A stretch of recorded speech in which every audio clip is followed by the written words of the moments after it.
Bueno, quiero decirles que estoy muy feliz de poder estar aquí, muy contento. El Señor tiene sorpresas en la vida y entre una de esas sorpresas es poder estar aquí. No nos imaginábamos que Dios nos traería hasta este tan precioso lugar. Y no me refiero solo a la ciudad, y no me refiero solo a la belleza de este templo. Me refiero a la hermosura de personas que saben adorar a Cristo con todo su corazón. No sé cuánto vale para ustedes las canciones que cantaron recién, pero yo les puedo asegurar que la forma en como ustedes ministran al Señor toca el corazón de Dios.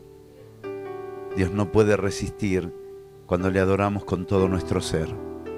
La adoración más hermosa no tiene que ver con la multitud de instrumentos o la calidad de las voces, porque si esto fuera así, entonces el director de orquesta Yanni sería un gran adorador.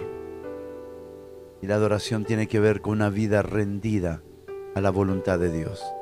Es cuando somos coherentes con aquello que cantamos y queremos expresar con nuestra vida lo que estamos declarando. Si decimos que le amamos, esa es nuestra verdad.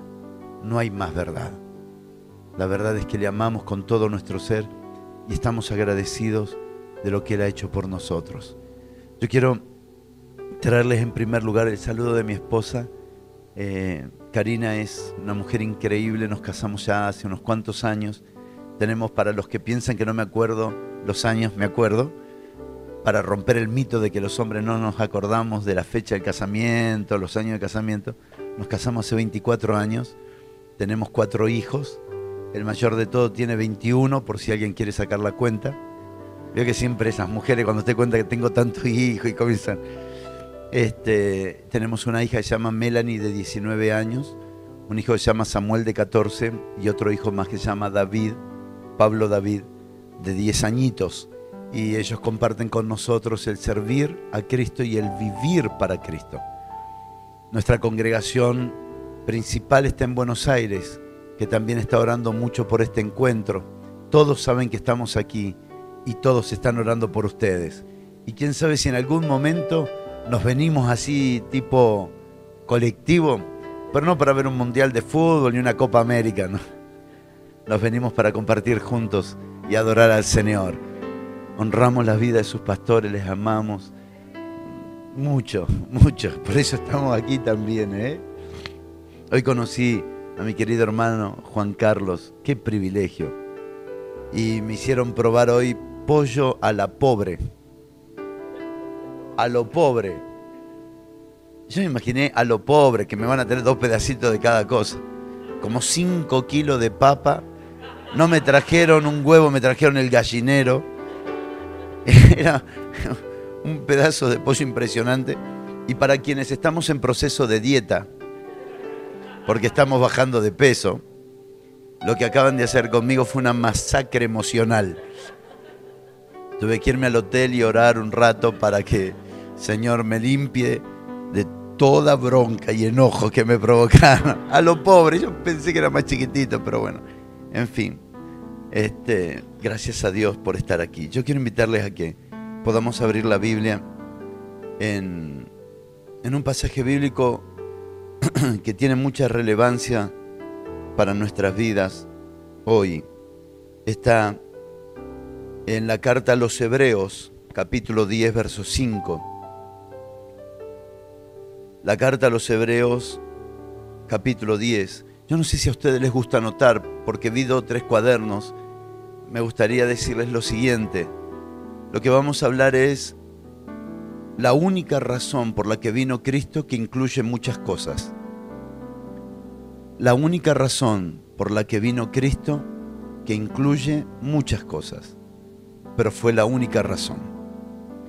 Hebreos capítulo 10, verso 5. Yo no sé cuánto predica usted, pastor, aquí, pero espero no poder excederme del tiempo que ustedes están acostumbrados. ¿30 minutos está bien? ¿40? Eso es peligrosísimo, ¿eh? Así me dijeron en Brasil y terminamos predicando 4 horas. Hebreos capítulo 10, verso 5. Dice las Escrituras: por lo cual, entrando en el mundo, dice, Sacrificio y ofrenda no quisiste, mas me preparaste cuerpo. Holocaustos y expiaciones por el pecado no te agradaron. Entonces dije, he aquí que vengo, oh Dios, para hacer tu voluntad. Como en el rollo del libro está escrito de mí, diciendo primero, sacrificio y ofrenda y holocaustos y expiaciones por el pecado no quisiste, ni te agradaron, las cuales cosas se ofrecen según la ley, y diciendo luego, he aquí que vengo, oh Dios, para hacer tu voluntad. Quítalo primero para establecer esto último. ¿Les parece si oramos y le pedimos al Señor que nos dé entendimiento? Padre, gracias por esta noche, por conocer a mis hermanos, por ver tu obra en ellos. Gracias por la obra que se está edificando aquí. Gracias, Señor, por tu Espíritu Santo que trae luz, sabiduría, revelación, entendimiento. Gracias por tu obra en nosotros, por lo que estás produciendo y por lo que vas a producir. Declaro que tu palabra, Señor, trae libertad. Libertad de todo engaño, libertad de todo argumento, de toda mentira. Libertad de toda experiencia humana que ha construido convicciones equivocadas.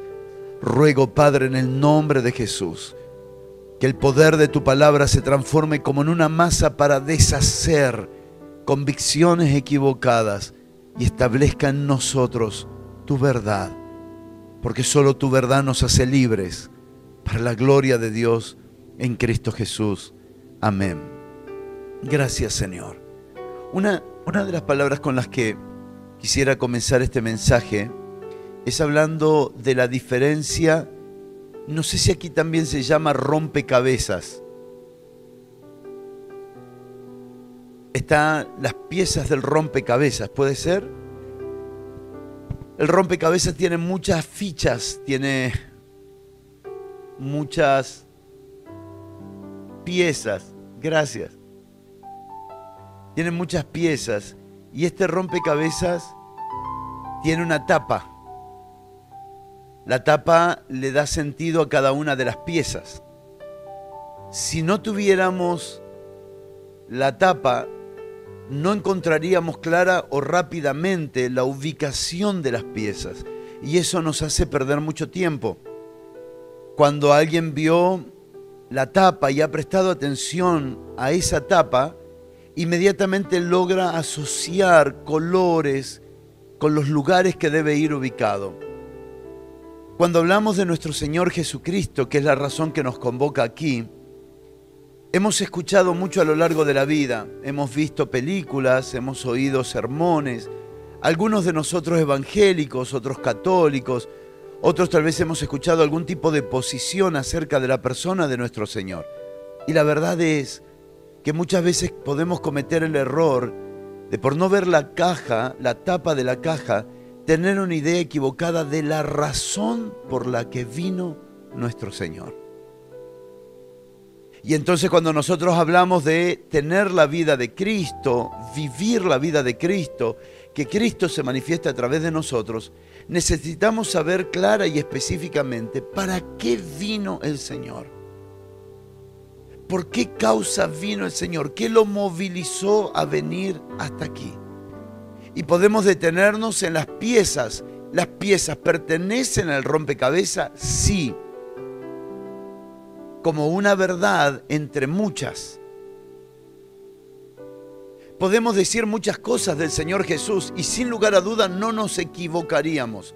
Pero lo que no quiere decir es que sea la real motivación por la que Él vino. La real razón por la que Él vino. Durante muchos años la iglesia ha estado debatiendo acerca de si Jesús vino para perdonar pecados, ¿por qué no todos fueron perdonados? Si Jesús vino para sanar a los enfermos, ¿por qué no todos fueron sanados? Si Jesús vino para liberar a los endemoniados, ¿por qué no todos fueron liberados? Es que necesitamos preguntarnos sinceramente, ¿cuál es la razón primordial por la que Él vino? Y Hebreos capítulo 10 comienza a mostrarnos la luz de la razón por la que Él vino. El autor a la carta de los Hebreos logra recibir por revelación el discernimiento de qué dijo el Señor cuando estaba entrando. Y él comienza diciendo de la siguiente manera, si usted quiere acompañarme en la lectura del verso 5, por lo cual entrando en el mundo dice, ¿cuál es la primera acción que nosotros vemos aquí? ¿Cuál es la primera acción que usted ve allí? ¿Cuál? Según lo que leímos recién, ¿cuál es la primera acción? Entrando, diga conmigo, entrando. ¿Había entrado? No, estaba entrando. ¿Cuándo es que alguien está entrando al mundo? Hoy tenemos el mejor ejemplo. Cuando nace o cuando es engendrado. Cuando es engendrado. ¿Cómo puede el autor a la carta de los Hebreos, escuche por favor y piense conmigo, cómo puede el autor a la carta de los Hebreos hablar de lo que alguien habló cuando estaba entrando? Es imposible poder conocer lo que el Señor estaba hablando cuando estaba entrando. Número uno, ni Mateo, ni Marco, ni Lucas, ni Juan registran este pasaje. Por lo tanto, el autor a la carta de los Hebreos no lo tiene esto por información, sino que esto le fue revelado, que cuando el Señor estaba entrando, Él demostró la razón por la que estaba entrando. ¿Cuál es la razón por la que Él vino? Dice, sacrificio y ofrenda no quisiste. ¿A quién le estaba hablando? A Dios, a su Padre. Él está entrando y le está diciendo, Dios, estoy entrando porque el sacrificio de los hombres y las ofrendas de los hombres no quisiste más. Te cansaste de las normas, leyes, estatutos y reglamentos de los hombres. Estoy entrando porque eso no te agrada. Verso siguiente, por favor. Y diga fuerte conmigo, mas me preparaste cuerpo. Mas me preparaste cuerpo. Él estaba entrando. Mas me preparaste cuerpo. ¿A quién le está diciendo me preparaste cuerpo? A su Padre. ¿Quién es ese cuerpo que el Padre preparó? Jesús. Entonces, ¿quién está hablando? Cristo. Entonces tengo que empezar a definir desde aquí, y algo comencé a hablar con el hermano Juan Carlos y con los pastores, tengo que empezar a definir hasta aquí la diferencia, no porque sean diferentes, porque son lo mismo, pero la diferencia de Jesús y de Cristo. Estoy entrando al mundo, dice Cristo. Estoy entrando al mundo y me preparaste un cuerpo. ¿Quién es ese cuerpo? Jesús. Cristo necesitó un cuerpo. Alguien diga conmigo, Cristo es ilimitado. Pero entró un cuerpo limitado llamado Jesús. Entró un cuerpo humano llamado Jesús. ¿Por qué entró un cuerpo humano llamado Jesús? Para entender nuestras tentaciones, para entender nuestras debilidades, para entender nuestra humanidad, para entender nuestros errores. Él fue tentado en todo, pero sin pecado. Él entiende cuando somos tentados, porque Él también fue tentado. Y no fue tentado en algo, fue tentado en todo. Absolutamente en todo. Pero ¿quién fue tentado? Cristo Jesús. Jesús. Es el Señor el que está hablando y dice, me preparaste cuerpo. Diga fuerte conmigo, me preparaste cuerpo. Me preparaste cuerpo. Y sigue diciendo la Escritura ahora, en el verso 6, holocausto y expiaciones por el pecado no te agradaron. Entonces dije, he aquí que vengo Dios, ¿para qué? Para hacer tu voluntad. Lo leemos otra vez, por favor, verso 6. Dice, holocaustos y expiaciones por el pecado no te agradaron. Entonces dije, he aquí que vengo, oh Dios, para hacer tu voluntad. ¿Puedo preguntarles algo en esta noche? ¿Cuál es la tapa de la caja que es la razón por la que vino Jesús? Esa es la tapa. Sanar enfermos, libertar cautivos, prosperar al pobre, todo eso pertenece a una pieza del rompecabezas. Pero la tapa de la caja es esta: hacer su voluntad. Entender la razón por la que Él vino también nos va a permitir entender para qué está dentro mío. Si puede anotar, por favor, anote. Entender para qué vino es entender también por qué vino a mi vida. Él vino a un cuerpo llamado Jesús para hacer la voluntad de Dios. Ahora Él viene a un segundo cuerpo. ¿Quién es el segundo cuerpo? Nosotros. ¿Para qué? Para hacer la voluntad de Dios a través de este cuerpo. Ahora, esto es demasiado importante en términos de entender para qué Cristo vino a mi vida. ¿Por qué? Porque si yo digo, Cristo vino a mi vida para salvarme, esa es una pieza del rompecabezas, no es la tapa de la caja. Cristo vino a mi vida para sanarme, esa es una pieza del rompecabezas, no es la tapa de la caja. La tapa de la caja es, Él vino a mi vida para continuar en mi cuerpo lo que empezó en el cuerpo de Jesús. Por eso hay tanta gente que recibe milagros y después se aparta. Porque nunca entendió que la verdadera razón por la que Cristo vino a tu vida y a mi vida es para hacer la voluntad de Dios a través mío. Recibir milagros es nuestra herencia. ¿Alguien puede decir amén? Recibir salvación es nuestra herencia, pero Cristo vino más que para eso. Y es importante que nosotros atesoremos esta palabra para que nunca nos olvidemos que antes sin Cristo vivíamos para nuestra voluntad. Ahora en Cristo vivimos para su voluntad. Vamos a leer Mateo capítulo 4, por favor, si ustedes me acompañan a leerlo. Mateo capítulo 4, verso 21. Mateo capítulo 4, verso 21. Dice la Escritura,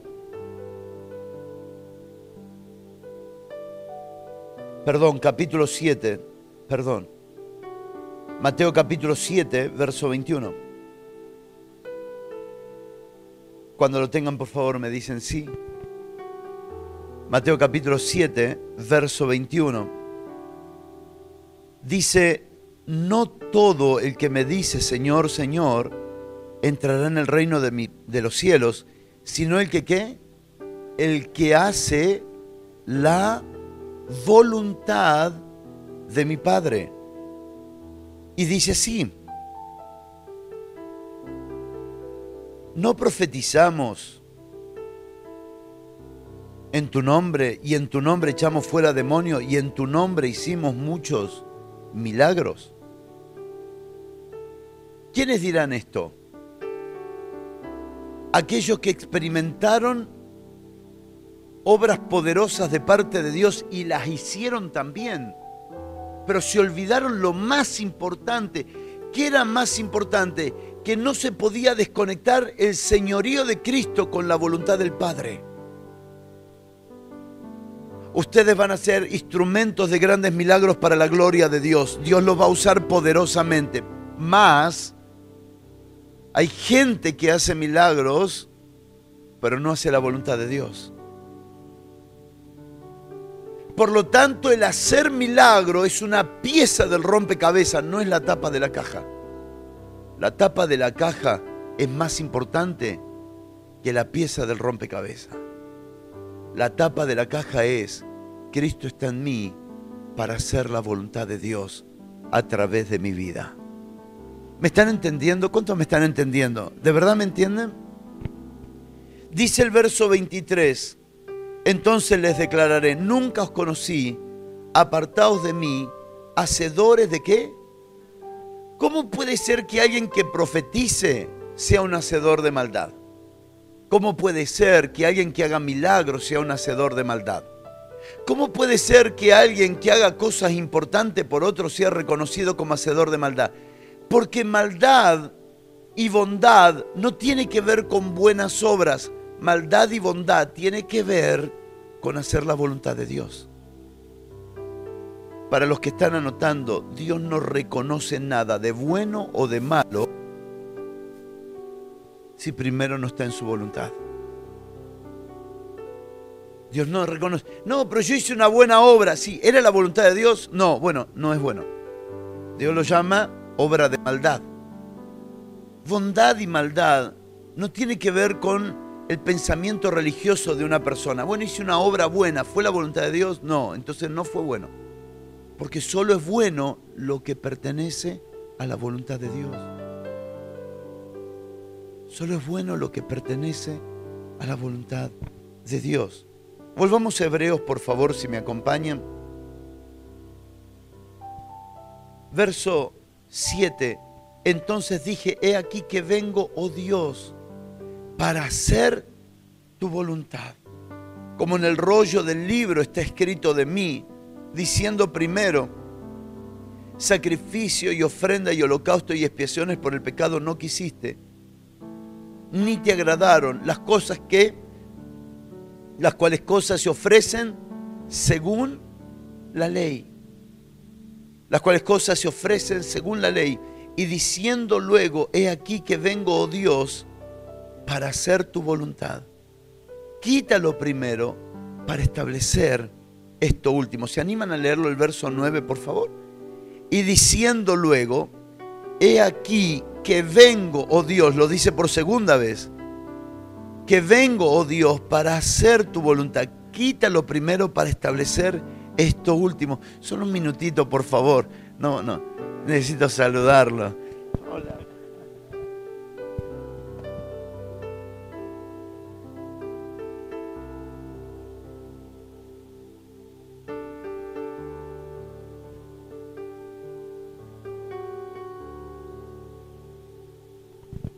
Ellos son muy amados. Son increíbles. Y los bendecimos. Dame un aplauso al Señor por la vida de ellos.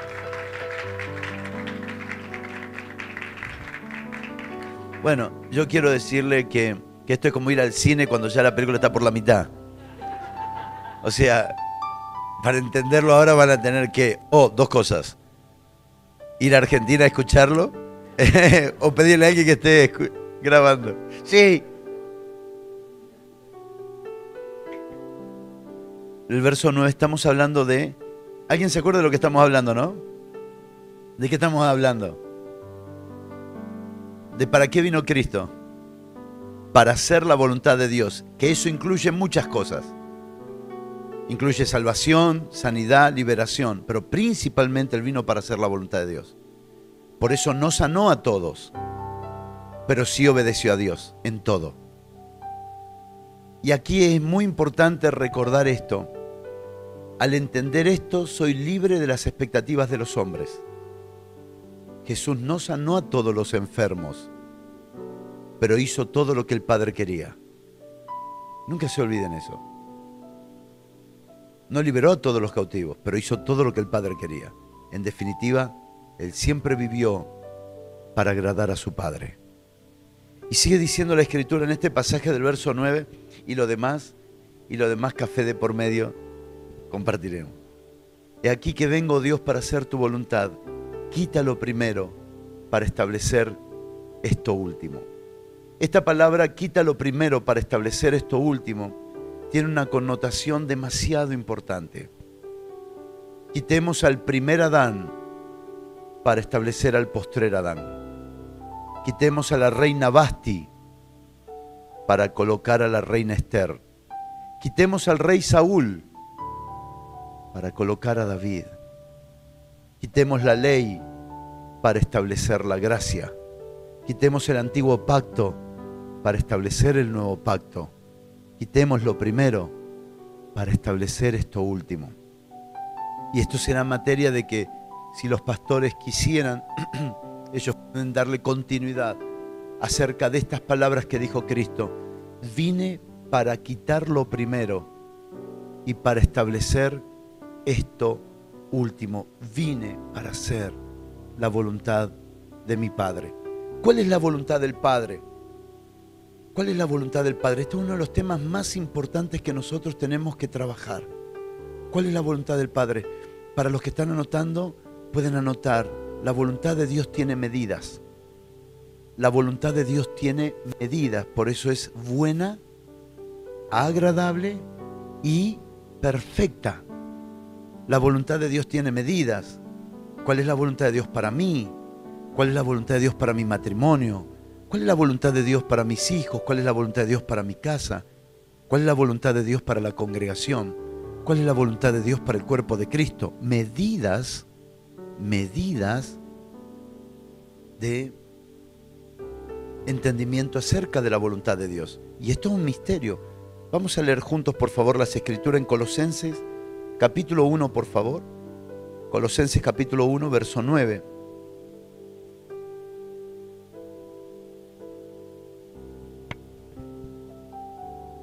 Colosenses, capítulo 1, verso 9. Cuando lo tengan me dicen sí. Colosenses 1:9 dice: por lo cual también nosotros, desde el día que lo oímos, no cesamos de orar por vosotros. ¿Y qué oraban por ellos? Fantástico este pasaje. Y no cesaban de orar por vosotros. ¿Y qué pedían en oración? Y de pedir, sí, por favor.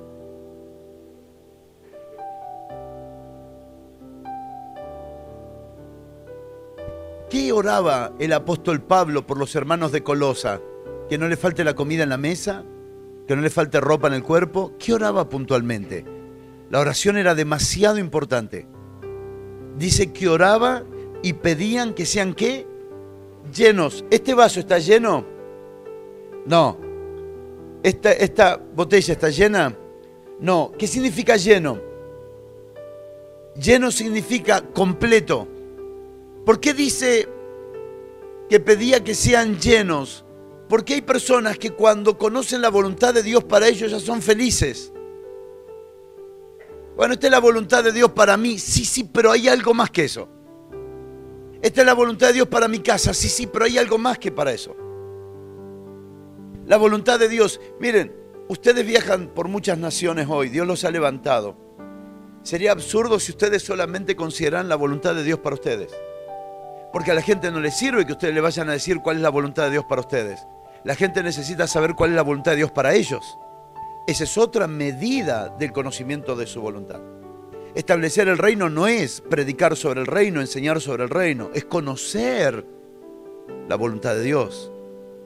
Y esto requiere medidas de conocimiento. Y Pablo va a orar por los hermanos de Colosas que conozcan la plenitud de la voluntad de Dios. No solo una parte, no solo una porción, sino que la conozcan plenamente. Pero para esto se requiere de la intervención del espíritu de sabiduría y de revelación. Esto no es estudiando la Biblia, esto no es comprando un libro, esto es orando. Diga conmigo, orando. Orando y recibiendo la intervención del espíritu de sabiduría y de revelación. No hay otra forma. Si hubiera otra forma, Pablo lo hubiera dicho, pero él deja claro, estamos orando que Dios les dé espíritu de sabiduría y de inteligencia para conocer la voluntad de Dios. Y sigue diciendo, de pedir que seáis llenos del conocimiento de su voluntad en toda sabiduría e inteligencia espiritual. Leamos ahora Efesios capítulo 1, verso 8, por favor. Efesios capítulo 1, verso 8. Dice Efesios capítulo 1, verso 8, que hizo sobreabundar para con nosotros, ¿qué cosa? En toda sabiduría, ¿qué? ¿De qué pedía oración Pablo sobre los hermanos de Colosenses? Que reciban dos cosas, sabiduría e inteligencia espiritual. Y acá lo vuelve a mostrar en la iglesia de los Efesios, que hizo sobreabundar para con nosotros en toda sabiduría e inteligencia, dándonos a conocer ¿qué cosa? Esto es otra cosa. Dándonos a conocer ¿qué? ¿Qué es un misterio, hermanos? ¿Qué es un misterio? La voluntad de Dios es un misterio. La voluntad de Dios es un misterio que requiere de dos cosas, sabiduría e inteligencia espiritual. Hay hermanos que dicen, se paran delante de un profeta y le dice, ¿cuál quiere que usted que es la voluntad de Dios para mí? Nosotros mismos muchas veces, como pastores, podemos caer en el error de decirle a la gente cuál es la voluntad de Dios y no enseñarle a la gente a conocer la voluntad de Dios. Y esto es una tarea más que pastoral. Pastor, me voy a poner de novio. ¿Usted qué dice? ¿Es de Dios o no es de Dios? Pará, yo no soy brujo. Yo no soy gurú del matrimonio. O sea, esto es algo que Dios lo tiene que resolver. Podremos confirmar, pero no podemos definir que sea la voluntad de Dios. Porque si no funciona, mañana vas a venir y me vas a decir, pastor, usted me dijo que me case y me fue mal. No, yo no te dije que te case. Yo te dije que busques la voluntad de Dios. Que vos tengas paz. Pastor, ¿empiezo este negocio o no empiezo este negocio? Bueno, orá, hermano. Orá, el pastor no te va a facilitar las cosas. Gracias, pastora, por decir amén. El pastor no dijo nada, pero con que usted lo diga ya es suficiente. Hermano, tenemos que salir de la vagancia espiritual. Dejar de andar buscando gente que nos confirme cuál es la voluntad de Dios. No, nosotros tenemos que saber aquí adentro. Porque cuando estemos solos en la prueba, lo que nos va a sostener es saber qué fue la voluntad de Dios. Y aquí es muy importante entender el poder de la oración.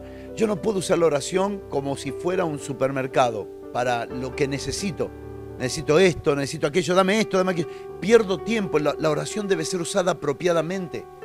La oración tiene que ser usada conforme a Dios la entregó para cosas poderosas. ¿Cuántos me dicen amén? Y una de las cosas poderosas, sin lugar a dudas, es conocer la voluntad de Dios. La voluntad de Dios es un misterio. Y les pregunto, ¿qué es un misterio? Gracias por ayudarme en la predicación. Gracias, es una predicadora impresionante. Estamos predicando juntos. Ni la reten, Ni la reten, es una belleza. Una vez me dijo una hermana, apóstol, ¿le molesta que mi hija corra cuando estoy predicando? No, me molesta que usted corra. No, las hijas no molestan, los hijos son un regalo del cielo. Son lo más lindo que hay. Vamos a orar para pedir al Señor en esta noche que nos dé la capacidad de orar eficazmente. No solo que me dé un espíritu de oración, sino que me dé sabiduría e inteligencia en la oración. La oración requiere de pericia. La oración en algún momento será pedir lo que necesito, pero en algún momento tengo que crecer y usar apropiadamente la oración para ver los frutos de la oración. Y una de las personas más importantes en el cuerpo de Cristo hoy no son solo los que hacen cosas lindas, sino aquellos que hacen las cosas conforme a la voluntad de Dios, dándonos a conocer el misterio de su voluntad, según su beneplácito. La palabra beneplácito es según su buen placer, el cual se había propuesto en sí mismo. ¿Cuántos me siguen hasta acá? Voy a hacerlo de manera gráfica. Su voluntad no es algo que él lo pensó ahora. Su voluntad fue trazada antes de la fundación del mundo. Su voluntad no la trató con el Hijo, ni la trató con el Espíritu Santo, ni con los ángeles. Usted tiene que leer las Escrituras que dice que Él se propuso a sí mismo. ¿Qué es lo que el Padre se propuso en sí mismo? Número uno, lo que Él se propuso tuvo un ambiente de placer. Porque dice que Él se propuso a sí mismo conforme a su buen placer. Lo que Dios se propuso, no se lo propuso en estrés, no se lo propuso estando en crisis, no se propuso a sí mismo como quien sale a tapar un agujero, no se lo propuso como quien sale a responder por los problemas de los hombres, no. Él se lo propuso a sí mismo teniendo un sentido de placer. Él no está tomando una decisión basada en una crisis en la tierra. Él está tomando una decisión basada en su placer personal. Dice, esto que me propuse es mi buen placer. Y aquí es donde quiero abrir una pequeña ventana y poder decirles que Dios es un Dios de placer. El pecado nos hizo ver un Dios que suple necesidades. Pero Dios nunca soñó la humanidad en un contexto de necesidad. Adán y Eva no tenían necesidad de nada. No tenían necesidad, ellos no tenían problema de Tommy Hilfiger, no tenía de Lacoste, No tenían problema de ropa, porque estaban vestidos de la gloria de Dios. A ellos no les faltaba nada. Porque cuando Dios los creó desde un ámbito de placer y no desde la necesidad para crear dependencia. Por eso cuando alguien usa esta doctrina, bueno, pasa necesidades porque Dios a través de tus necesidades te tiene dependiendo de Él. Mentira. Mentira, Dios no necesita tus necesidades para mostrarte su fidelidad. A veces son cosas que nosotros no respondemos a Dios y por eso pasamos algunas cosas. Dios no es un Dios que está relacionándose con nosotros por nuestra necesidad. ¿Se acuerdan cuando antes, bueno, algunos que somos más viejitos en el Señor, decían, me alegro que pases por problemas para que vuelvas a Cristo? Claro, porque planteamos un Dios que no tiene placer, planteamos un Dios de látigo. No te vayas de la iglesia porque te va a ir mal. Algunos desgraciados se van de la iglesia y les va mejor. Yo decía, nada, entonces que me mintieron. ¿Cómo es? Sí, porque Dios no tiene que ver con bien y mal. Dios no tiene que ver con eso. Eso tiene que ver con el árbol de la ciencia del bien y del mal. Dios contigo es un asunto de placer. Tengo que decirte algo que las canciones lo dicen excelente, pero yo lo voy a decir hablado. Dios ya tiene placer contigo. Gracias por su entusiasmo. Yo sé que hace frío y vamos a terminar enseguida. Pero saben, a veces nos pasa de que siempre sentimos que nos faltan 5 para el peso. Que no somos tan santos como debiéramos, que no estamos tan consagrados como debiéramos, que no oramos como debiéramos, que no ayunamos como debiéramos. Hermano, vamos a sacarnos todos esos fundamentos legalistas, ¿les parece? Vamos a hacerlos pedazos y vamos a descansar en que Dios tiene placer con nosotros y que el que comenzó la buena obra la va a perfeccionar en nosotros. Él comenzó, pero no la perfecciona a chicotazos. ¿Chicotazos se dice también acá? No las perfecciona, te voy a dar un chicotazo para que aprendan. No, no, Él tiene placer contigo. Puedes abrazar al que tengas cerca y decirle, Dios tiene placer contigo. He visto pasar tanto café. ¿Cómo se llama tu hermano? Juan Alberto. Juan Eduardo, bueno, pero cuando yo predico te pongo el nombre que yo quiero. Alberto el tercero. ¿Te das cuenta vos que soy profeta, eh? Juan, ¿no me traería un café, un té, otra bebida alcohólica? Ahora no se puede, pero por favor, algo bien caliente. ¿De qué?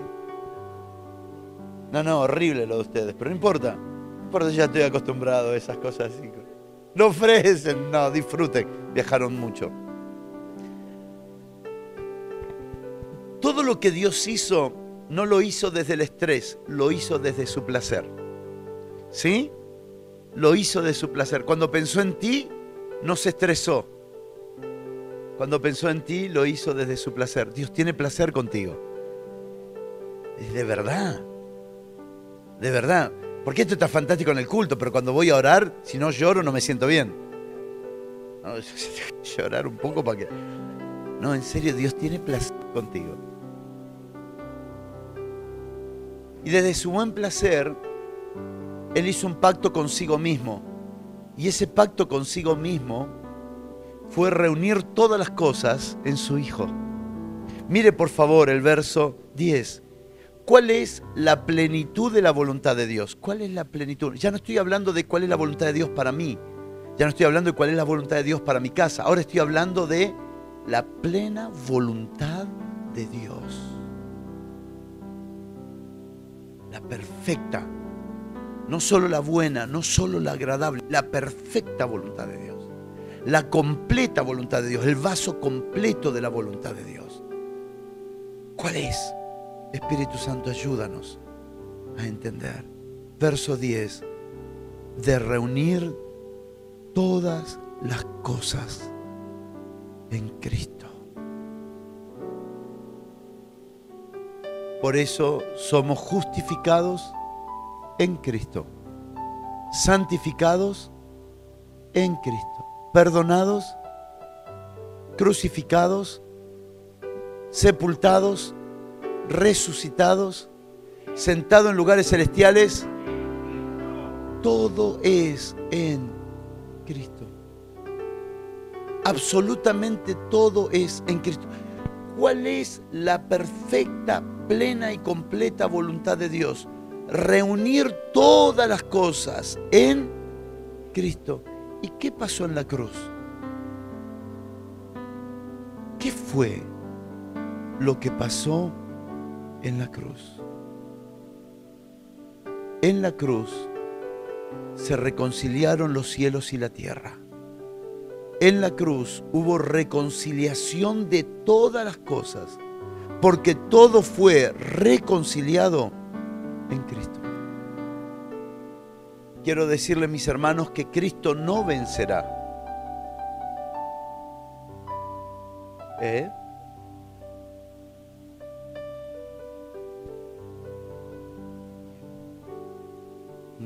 Papi, me trajiste Colombia entera con este café.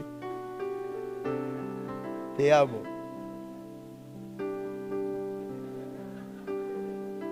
Hay gente que te cree todavía, Te amo.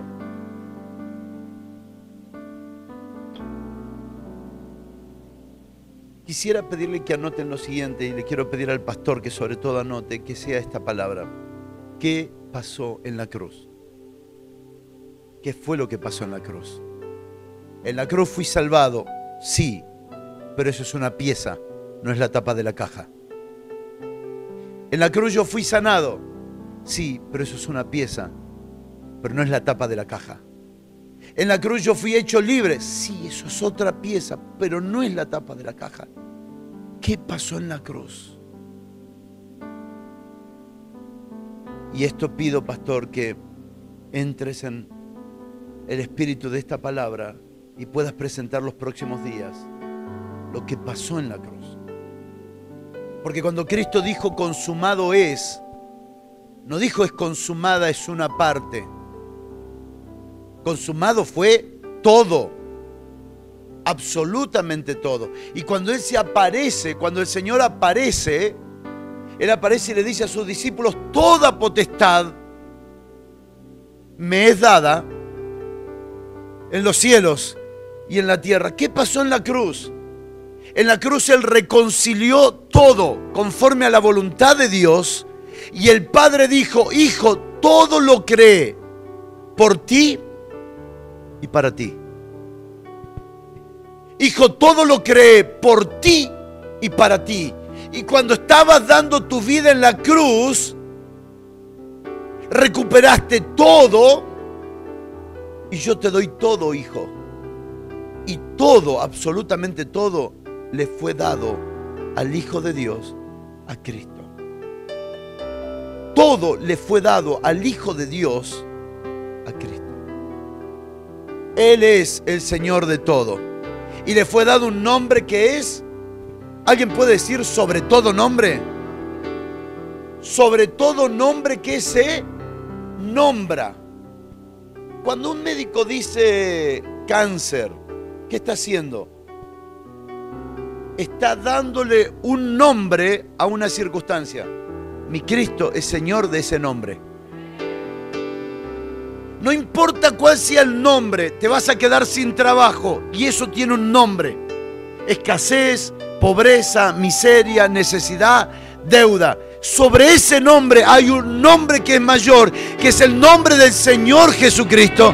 Y cuando parece que nada se abre, el señorío de Cristo lo vuelve a abrir.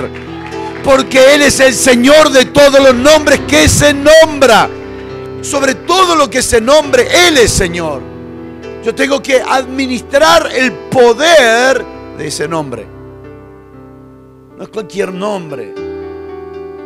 Es el nombre que es sobre todo nombre. Por eso mucha gente está entrando hoy a un nivel de entendimiento de lo que representa la persona de Cristo. El año pasado tomé tiempo que los hermanos estuvieron en la escuela de Reforma para hablar acerca de cómo todo es Cristo Jesús desde la eternidad a eternidad. Y el Señor ha seguido mostrándonos y enseñándonos acerca de cómo la voluntad de Dios fue darle todo a su Hijo. Vamos a leer dos pasajes bíblicos. Espero no ser demasiado complicado. Estoy tratando de ir despacio para construir la palabra. Si ustedes me acompañan, Hebreos capítulo 2, verso 8. Hebreos capítulo 2, verso 8.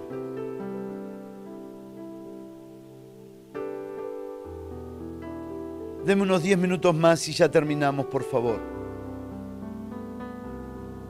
Hebreos capítulo 2, verso 8.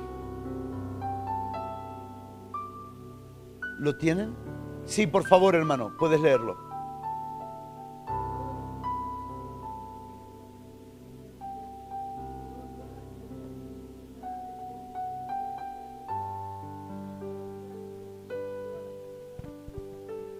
Muy bien, ¿alguien puede leerlo aquí, en esta fila? Hebreos 2:8. ¿Quién lo tiene, lo leemos? Sí, por favor.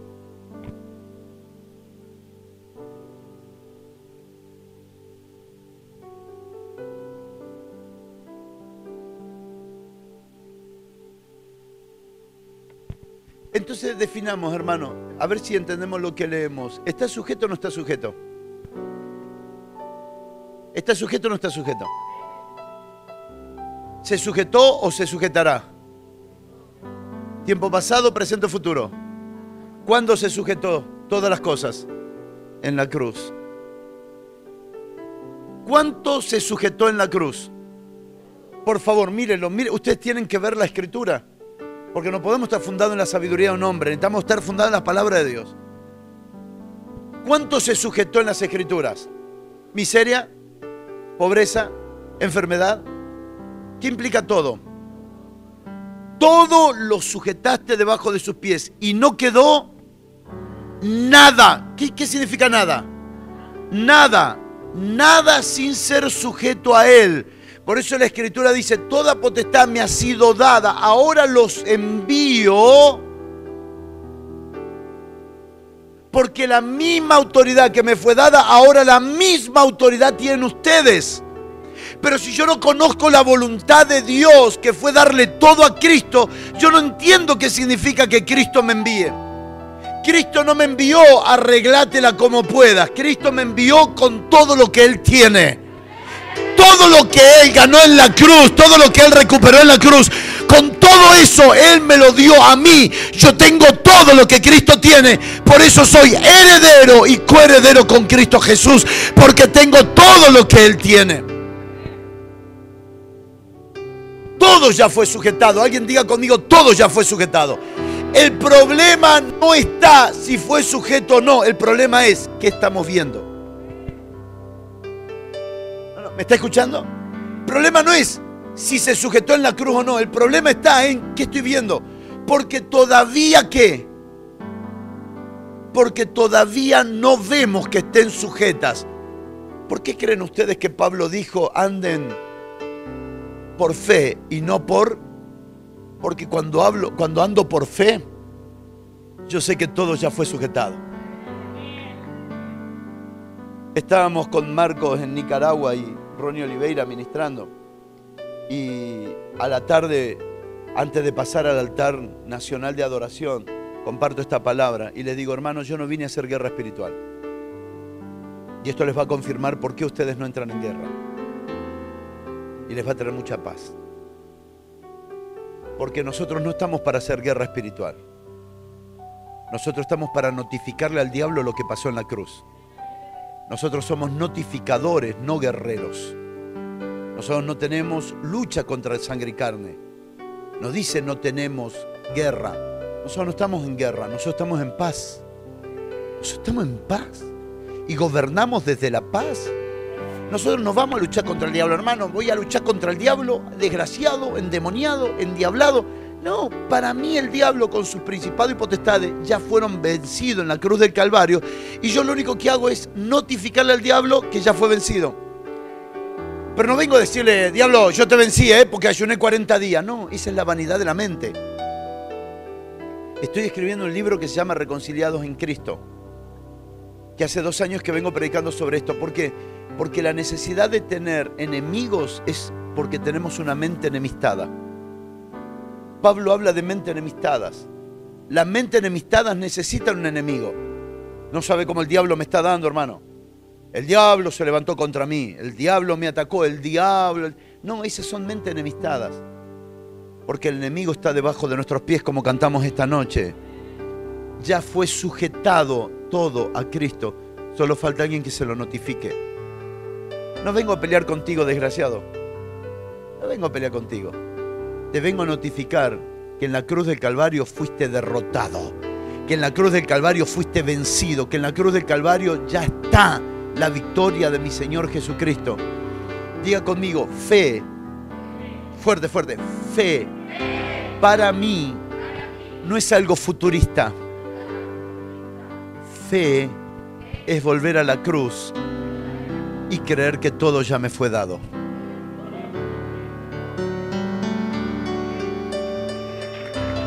Y yo tengo fe que algo va a pasar en el futuro, hermano, ¿sabe?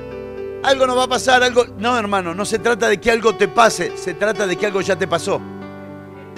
Te pasó que cuando Cristo estaba muriendo, tú estabas en Cristo muriendo con Él. Te pasó que cuando Cristo estaba siendo sepultado, tú fuiste sepultado con Él. Te pasó que cuando Cristo fue resucitado, tú resucitaste con Él. Esos son los 6 juntamente que expliqué en la escuela de Reforma. Las cosas que ya fueron hechas, no que serán hechas, ya fueron hechas.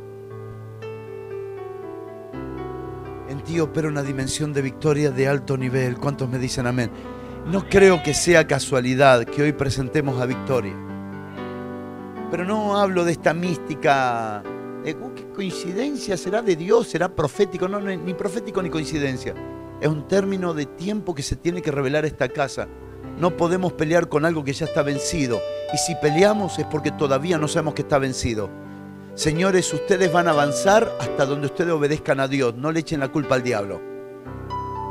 No avanzamos más porque usted no sabe. El cuco aquí es terrible. No, hermano, todos los demonios ya están vencidos ante los pies de nuestro Señor. Todos están sometidos. Primera de Corintios capítulo 15, el último pasaje para orar. Primera de Corintios capítulo 15. Vamos a leer desde el verso 24 hasta el verso 28. Primera de Corintios capítulo 15, verso 24 al 28. ¿Lo leemos? Hermanos, ¿quieren leerlo? Para que lo leamos todos juntos, sí. Por favor, quien quiera leerlo lo puede leer.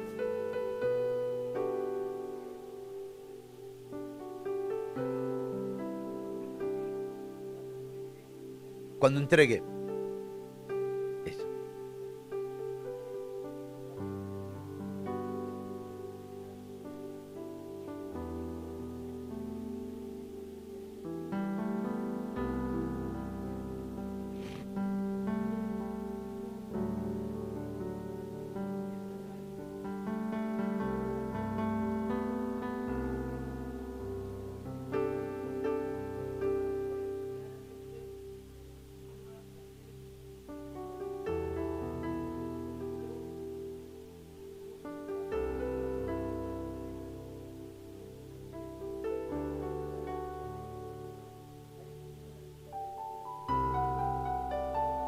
Bueno, la pregunta es, ¿lo sujetó o no lo sujetó? ¿Lo sujetó o no lo sujetó? Lo sujetó. El punto es que lo tiene que suprimir. La orden legal es esta. Todo hijo está debajo de tus pies. Pero ahora tienes que suprimir al enemigo. Judicialmente el enemigo fue sentenciado en la cruz y quedó debajo de los pies del Señor. Efesios capítulo 1, por favor.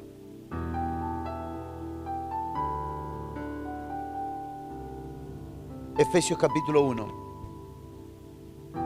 Verso 20 al 22. ¿Lo tiene? Efesios capítulo 1, verso 20 al 22. La cual operó en Cristo, resucitando de los muertos y sentándole a su diestra en los lugares celestiales. ¿Sobre qué? sobre todo principado y autoridad y poder y señorío, y sobre todo nombre que se nombra, no solo en este siglo, sino también en el venidero. Y sometió, ¿sometió o someterá? Sometió todas las cosas, ¿dónde? Bajo sus pies, y lo dio por cabeza sobre todas las cosas a la... ¿Quiénes son los pies del Señor? ¿Quién es el que tiene que suprimir al enemigo? ¿La iglesia tiene que hacer guerra contra el enemigo? La iglesia no tiene que hacer guerra. La iglesia tiene que notificar al enemigo que ya todo fue legislado en la cruz del Calvario. Cristo ya murió, Cristo ya resucitó, Cristo ya venció, Cristo ya recibió el poder, Cristo ya está sentado en los lugares celestiales. Y ahora la función de la iglesia es no dejar una casa del Parral sin Cristo. No dejar una casa de este estado sin Cristo. No dejar un niño, adolescente, joven, adulto y anciano de esta ciudad sin Cristo. Algunas personas dicen así: yo estoy esperando que Dios me diga lo que tengo que hacer, como si fuera una bola mágica y esperando un mago que le diga. No, hermano. ¿Sabe cuál es la voluntad de Dios? Es que toda la tierra venga al conocimiento de Cristo. Que toda la tierra venga al conocimiento de Cristo. Toda la tierra.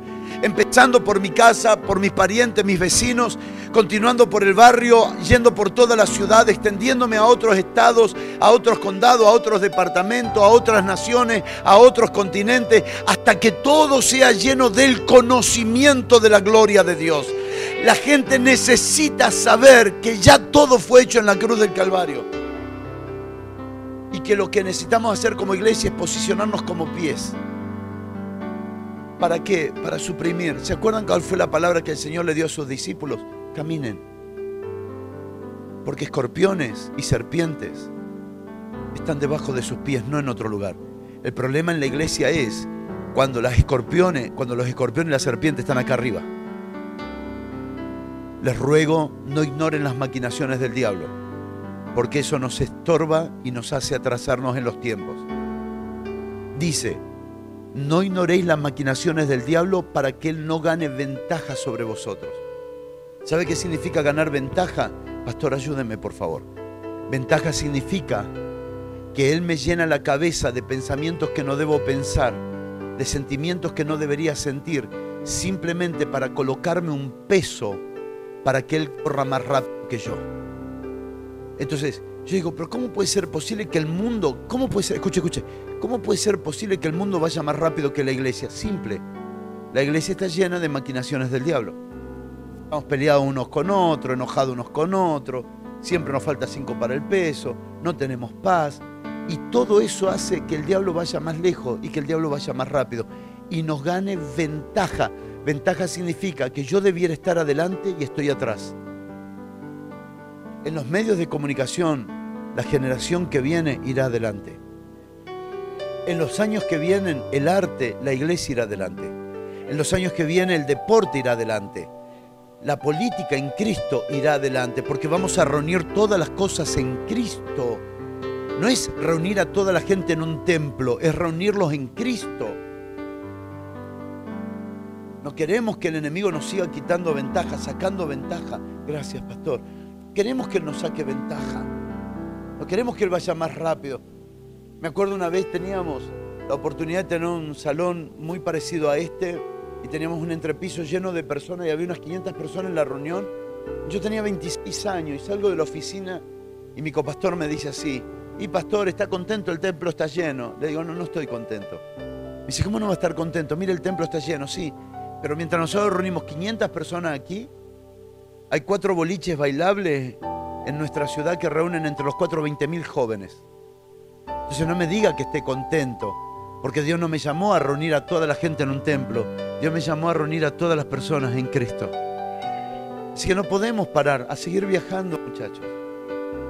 Vayan hasta que Dios les diga, no, este lugar no, pero vayan. Avancen, avancen y demos a conocer que todo ya fue vencido. Sigan avanzando en un canto de una persona enamorada, no del romanticismo almático, sino de la unión de pacto en la vida del Espíritu. Porque el que se une al Señor, un espíritu es con Él, no una cuestión de siento y deseo, porque la iglesia ha vivido mucho tiempo en lo que quiere que nunca concreta. Esta es una generación que va a concretar cosas, porque la unidad es en el Espíritu. En el Espíritu tenemos el testimonio que ya está hecho. Aquí adentro, en el alma siempre me falta, pero en el Espíritu ya sé que fue hecho. Quiero pedirle que nos pongamos de pie, por favor, y que tome a uno o dos hermanos, por favor, de la mano y ore por él.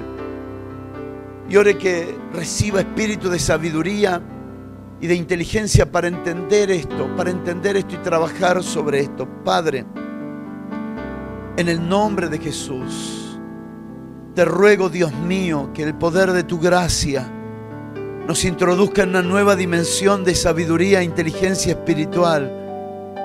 No solo para conocer tu voluntad para mí, tu voluntad para mi casa o tu voluntad para mi congregación, sino alcanzar el pleno conocimiento de tu voluntad, y es que toda la tierra venga al pleno conocimiento de tu gloria. Señor, comenzamos en casa, continuamos en la congregación, seguiremos en el barrio, nos extenderemos al distrito, departamento, estado, provincia, avanzaremos a la nación, no pararemos hasta alcanzar todo el continente y después nos extenderemos hasta lo último de la tierra, porque Señor, esta es tu voluntad, que todo sea reunido en Cristo Jesús. Mi Señor no vencerá, Él ya venció.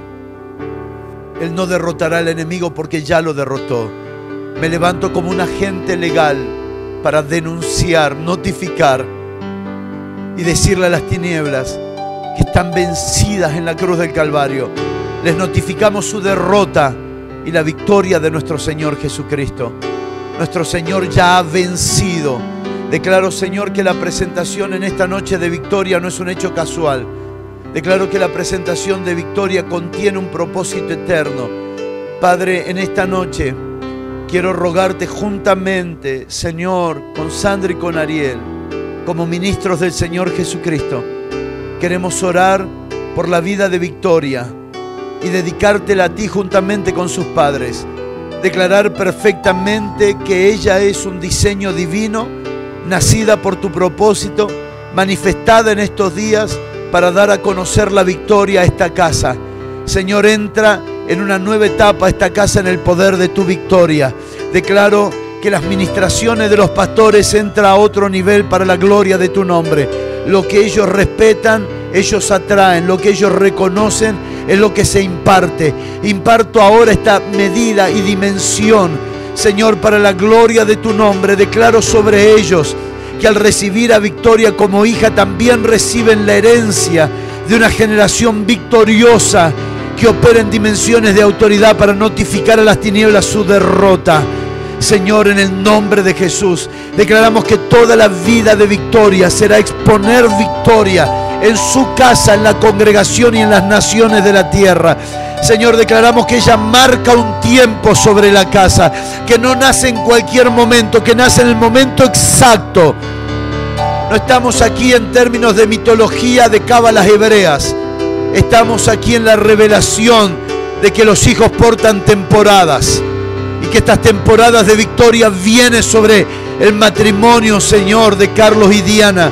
También viene sobre toda la congregación. Padre, viene cambio sobre toda la casa. Extienda las manos sobre los pastores y ahora extienda las manos sobre Victoria en el nombre de Jesús, porque lo que declaramos sobre ella y lo que declaramos para ella recae sobre nosotros.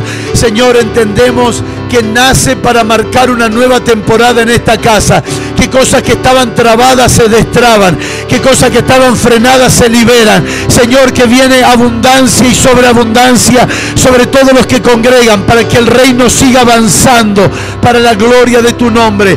Que se levante una congregación que ama tu reino, se levante una congregación que ama tu voluntad y que entiende que nació para obedecer a tu voluntad, en el nombre de Jesús.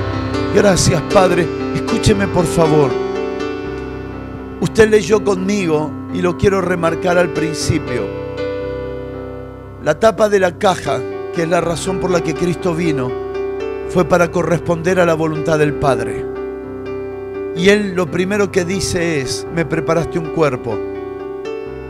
Hoy Él tiene un segundo cuerpo, que ya no es Jesús, ahora es la iglesia. Y este segundo cuerpo vuelve a ser para el mismo propósito. El cuerpo de Cristo solo existe para una cosa, para hacer la voluntad de Dios. Mis hermanos, cualquier creyente que se autocalifique evangélico, cristiano, pentecostal, bautista, luterano, metodista, presbiteriano, que no vive para su voluntad, no es conocido por Dios. Leímos en Mateo 7, yo no conozco a los que no hacen la voluntad de mi Padre. Quiero rogarte y suplicarte, pastores, les suplico, no se preocupen tanto por las paredes, no se preocupen tanto por ver cómo construimos arriba, cómo pagamos el... Solo preocúpense por una cosa, que ustedes y todos ellos vivan para la voluntad de Dios. Y Dios no va a dejar de sorprenderles. Así como hoy estamos proféticamente parados aquí por voluntad de Dios, por voluntad de Dios serán sorprendidos en favor y gracia. Por voluntad de Dios, Dios moverá mucha gente a favor de ustedes. Solo les ruego una cosa, no hagan nada que no esté en su voluntad, pero no dejen de hacer lo que Dios les pida. Los dos grandes pecados de la vida, no son ni el adulterio ni la fornicación, es la presunción y la rebelión. La rebelión es no hacer la voluntad de Dios y la presunción es hacer algo que Dios no nos mandó a hacer. Que Dios nos libre, que Dios te libre y bendigo esta casa en el nombre de Jesús. Gracias. Amén.